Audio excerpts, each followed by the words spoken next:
Alright, I am making a video on how to make blue tongue skink food, or chow as I call it.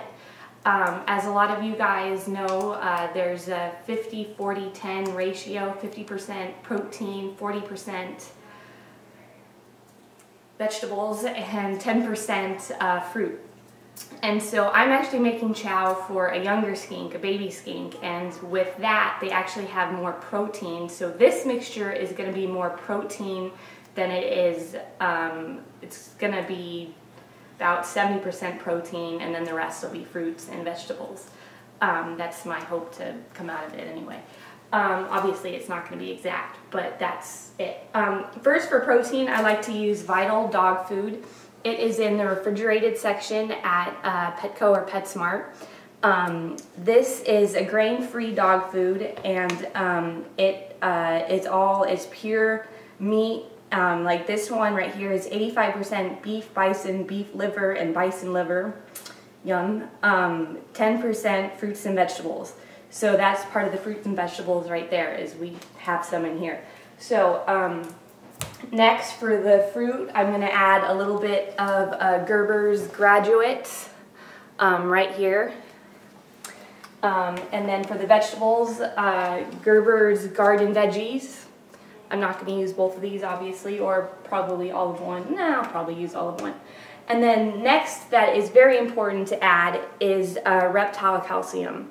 I like to use the ZoomEd Reptile Calcium because it is, and it's with D3, which is important, and I don't want it to have any phosphorus in it, because too much phosphorus can actually be a bad thing, and with a well-balanced diet, you get enough phosphorus anyways with the rest of these ingredients, and so you don't need a phosphorus, and you don't need a multivitamin either. It's easier to over multivitamin your pets than it is to not. So you don't want to do that. So let me open up my ingredients for this one. We'll get there.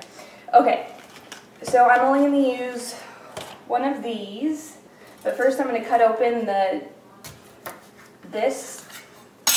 Oh, and the dogs, if you've got dogs, the dogs go crazy for this. Obviously it's dog food, but and actually it doesn't smell that bad for wet dog food. Usually wet dog food smells pretty bad, but this stuff doesn't smell too bad.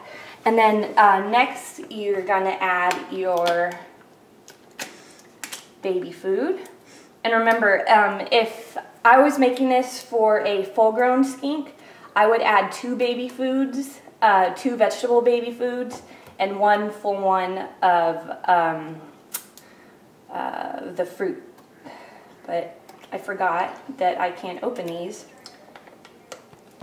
Okay, now that I've opened up my baby food, which tasted pretty gross, so it's a good thing babies can't talk, I will pour it in there. I'm going to use a whole one. Like I was saying, I don't know if I had said this, I think I did. For a full-grown skink, you want to use 2 baby foods, vegetables, and 1 full one of these. For this skink, I am going to use just 1 baby food and a little bit of this, because this, remember, already has some fruit in it. So I'm going to squeeze some of this. Yummy. And this stuff doesn't smell very good. And so this, I'm not sure, you have to read the back, but baby food, if you open it up, you can put it in the refrigerator, but it only stays good for 2 to 3 days. And so, one second, I forgot one tool. I've got to get out my measuring spoon.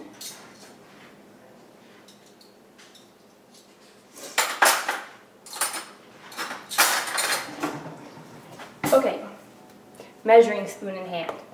Alright, so now for the most important ingredient, we have our calcium supplement. I'm going to do 1 tablespoon of this. I guess it doesn't matter which. 1.5, oh, this says 1.5 tablespoons, so I'll just use 2 scoops. Actually, you know what? No. I'm going to do 1 scoop and a little bit of another scoop. I don't want to overdo it, but I don't want to underdo it either. Okay, so I've got that. So now the easiest way I found is to mix it up with your hands. So I'm going to do that. Before you do that, I just realized I'm wearing my favorite ring. And so I'm going to take that off, put that to the side, and then start mashing it all together with my fingers, which feels pretty nasty. And so what I'm going to do next, I'm going to mix it, and then what I like to do is put it, oh, it smells pretty gross. What I'm going to do is, after I mix it in there pretty good, is I put it in ice cube trays. And then I freeze the ice cube trays, and then I pop out an ice cube every day and feed the skink. Now, adult skinks don't need to eat every day, so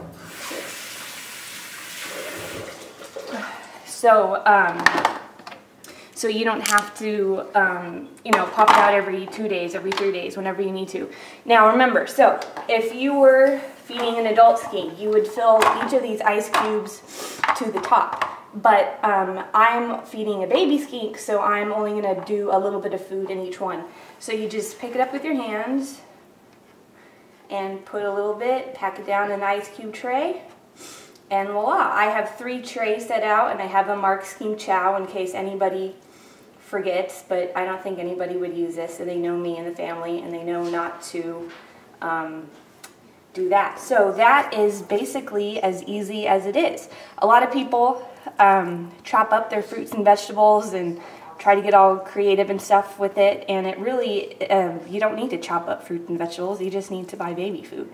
I talked to a skink breeder, and he said that this diet was definitely okay, and he said he would recommend on keep doing it. He just told me the thing about the phosphorus, and that's it. So remember, calcium is good, phosphorus, they get enough of it in their other things. So you don't need a calcium with phosphorus, you only need, especially even it'll say calcium to phosphorus ratio, you just stay away from anything with phosphorus. Just do strictly calcium with D3. All right, and that's basically it. I'm going to fill these up and be done.